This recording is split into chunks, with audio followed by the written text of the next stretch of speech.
one of the things I've been looking at a long time is, this parallel. And one of the things that I want to make sure people are aware of, and just to break this down, is that we're on to you. We know what it is. No fooling nobody over here. One of the things that we talked about with these goalposts being moved, and how I've been talking about, it's going to be harder and harder for you to not put Shedeuer Sanders on the field. I'm going to just be clear what I think. I've always said from day one, I don't think that the Cleveland Browns were planning on taking Shedeuer Sanders. I think they took Dillon Gabriel as a way to say, look, we took a quarterback in the third round. We have two other veteran quarterbacks in Kenny Pickett and Joe Flacco. We'll roll the dice, figure out what we got with that. We got another draft pick next year. We could take somebody next year at the top of the draft that we're comfortable with. And that was, I believe, what they were going to do. There was a wrench thrown in the plan because someone, either in the analytics department or talent evaluation, or the owners just said, listen, there's no way we're going to pass on him this many times. Took him in the fifth round. What that did is that put in place a conflict of interest. It put a conundrum. You drafted somebody in the third round. Yes, you might have said, we like Dillon Gabriel. But if you take Dillon Gabriel and you plan on playing Kenny Pickett or Joe Flacco, I mean, whatever he does, he's a third round pick, not too high of a pick, somebody you liked. You have no problems going into next year's draft, drafting a quarterback if you are losing. We've talked to a lot of people, and they talk to people, Jason Lord has said this previously on multiple platforms. So it's not about next year or this year. It's about getting to the dome. Well, let me give you the roadmap and how I see this. The problem is this. You now have Shedeuer Sanders, and you know it's going to be difficult to not put him on the field. The problem is, if you put him on the field, what happens if he's actually good? Now, you would say, that's a great thing, G. Bush. You found your franchise quarterback in the fifth round. Is it necessarily? If you didn't plan on taking a quarterback in this draft that you thought was going to be your franchise guy? See, there's a lot of people that say it, and I'm going to say it aloud. It isn't about whether it's Shedeuer Sanders and Dillon Gabriel, or Shedeuer Sanders versus, Joe Flacco or Kenny Pickett. It's Shedeuer Sanders versus a guy like Arch Manning. Because here's the elephant in the room. When you ask somebody, oh, well, they got the 2 first-round draft picks, and next year is going to be a better draft class. Always ask people, make them say what it is. And when I say make them say what it is, I mean make them say which quarterback they like and why. Are you like, who you like? Lenore Sellers from South Carolina? You like Nussmeier from LSU? You like Arch Manning from Texas? Who you like?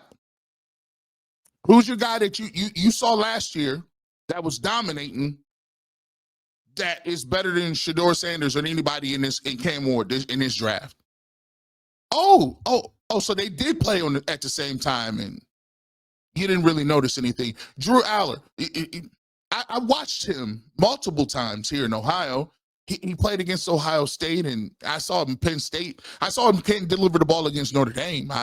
They couldn't buy a pass. Make them say which guy was tearing the game up so much that the Browns deserve to tank to get them. Let me give you a heads up in the history on tanking. Last year at this time, Quinn Ewers was a top first-round pick. I don't know where he is. Carson Beck from Georgia was a first-round draft pick. Don't know where he is. I can tell you about Jake Locker. I can tell you about Blaine Gabbert. I can tell you about Matt Leinart. I can tell you about every single guy that they said we're going to tank for to get, and what happened to that person. Now, the problem you have here is this. The narrative is this. Well, if the door isn't ready, don't rush those guys out there. Don't rush them and ruin them. Let them sit until week 10, 11, or 12.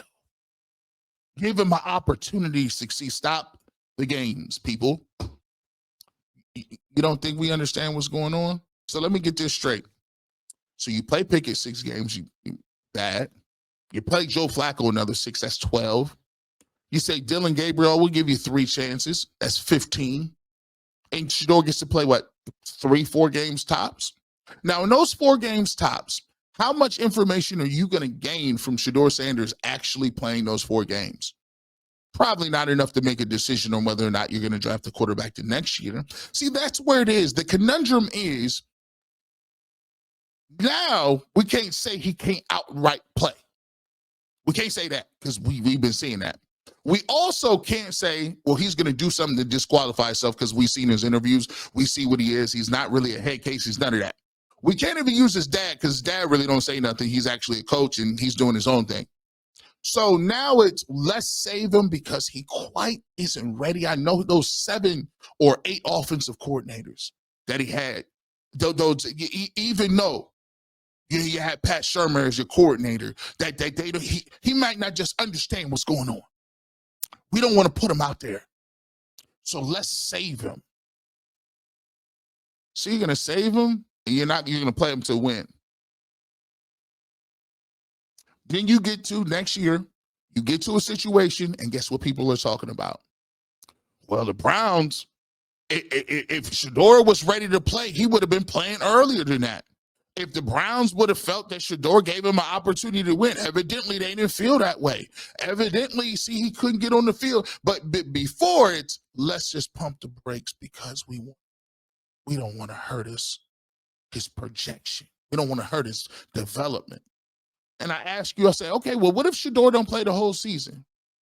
What if he don't play the whole season? What if Joe Flacco has a miraculous season? He's balling. Browns make the playoffs. They don't see Shedeuer Sanders. They said, we can't put you in because Joe Flacco is balling right now. Team is doing well. He's on a 1-year deal.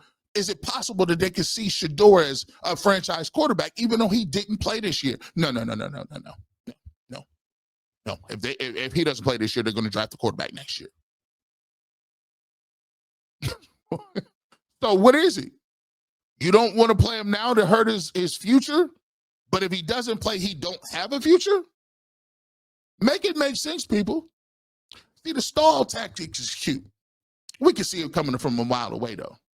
If you stall, and even if he plays at the end of the season, you give yourself an opportunity to say, we just didn't have enough opportunities to see him. We didn't have enough chances to really see what he can do. And I think you can't pass up when this generational type quarterback said, oh, here you are, Arch Manning, come on in. And guarantee, if they got him, they'd be talking about him starting day 1.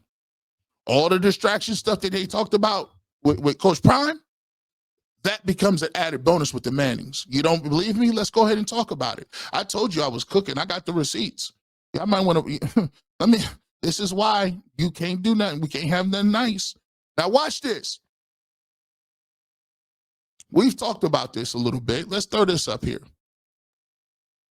Deion Sanders was a Hall of Fame quarterback, talking the talk and walking the walk, and he locked down on receivers for more than a decade. Browns rookie quarterback Shedeuer Sanders, Colorado's coach, fourth of 5 children and third son, has received a lot of flack for living a similar lifestyle and using his play on the field and backing it up with his confidence off of it. Much of the heat the younger Shedeuer Sanders has received as a product of social media era and the prime brand surrounding the family. Several teammates and former players who have known Sanders have spoken out about the unfair criticism he takes, including ex-Cincinnati Bengal Chad Ochocinco Johnson. He goes on to say Johnson, an exuberant NFL player in his own right, discussed the topic on his Hall of Fame tight end, Shannon Sharp's Nightcap YouTube show on Sunday night. The former wide receiver said that most of the people who hate on Sanders' flashiness are from the older generations rather than young NFL fans who love personalities of their favorite players. Yes, some of the hate does come from his father, but also some of the hate is going to come down to him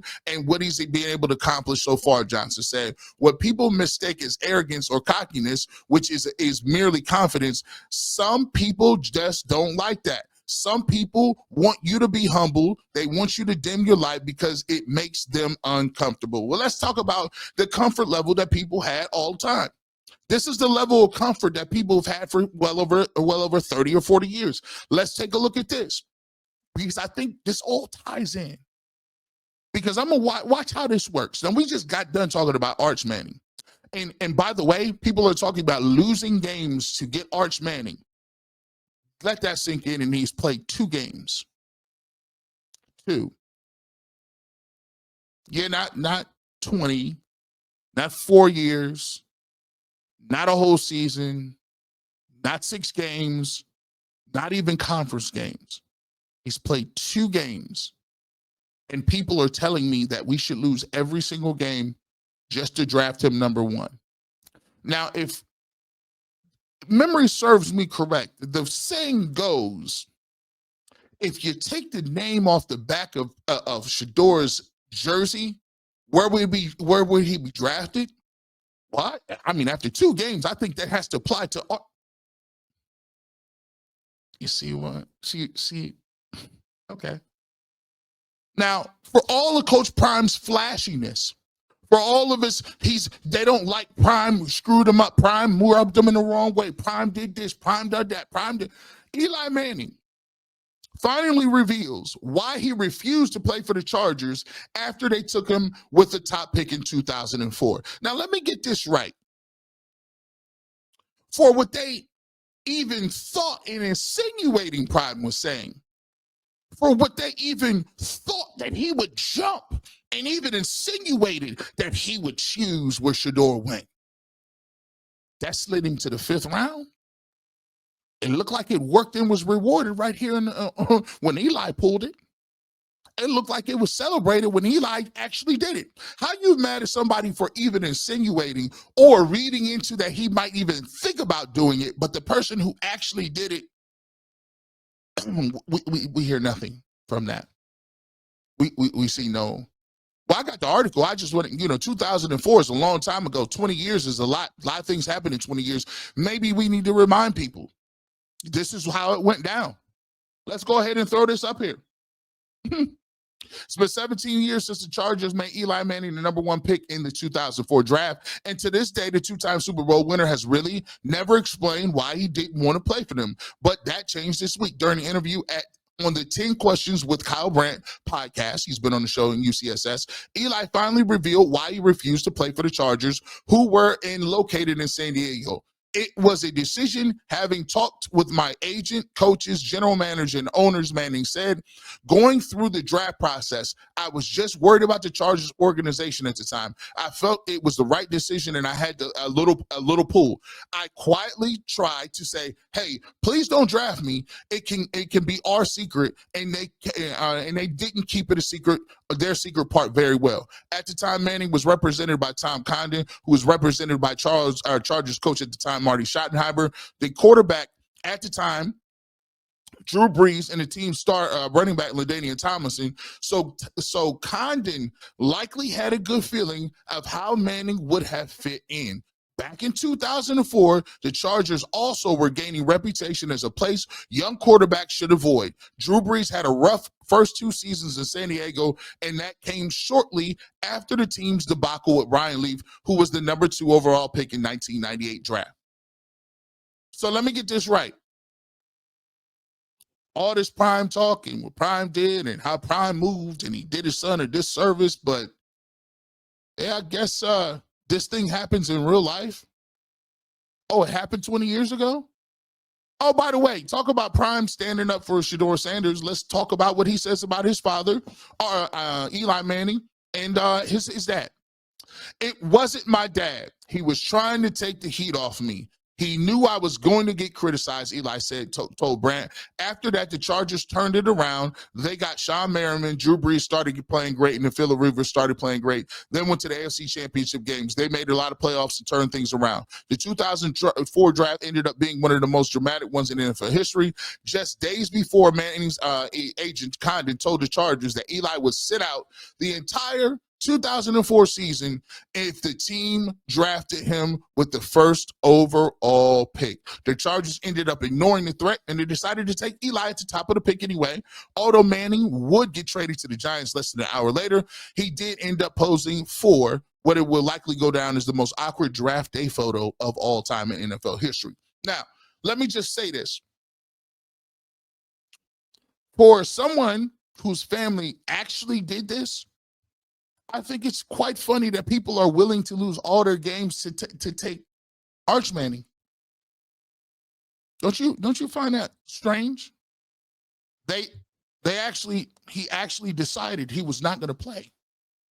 But this is the problem that I have. The narrative that Deion did this and Deion did that. Listen, it is a. I wouldn't even say it's even a hypocrisy. It's at the highest levels. Because the reason the people are willing to do things and even insinuate things for other quarterbacks and other people, it's wild. See, the longer Shador sits, it gives you a little time. Right now, you can't say, I'd rather take all my games and go get Arch Manning. You can't say that. You know why? Because you would lose credibility. He's played 2 games, and how are you going to say he's better right now, and you're willing to forfeit this season and watch the Browns play and not give Shedeuer Sanders the opportunity to play just to get Arch Manning on a hope or a dream, and you don't even know he's good? There's no way you can say that. But here's what you can do. Say Shedeur don't play till week 10, 11, 12. Guess what? Last time I checked, the NCAA coincides, right? They run concurrently. Now you get about 4 or 5 games of seeing Arch Manning ball, right? Oh, he played Austin Peay. It was cold. Browns lose a game. Kenny Pickett throw 2 picks. He playing South Carolina State. He's balling again. The more and more you get an opportunity, you get leeway, you get time. Now, all of a sudden, the way too early mock drafts are coming around. And guess who's at the top of the board? See, I can extrapolate this out a long way. Stalling does you no good.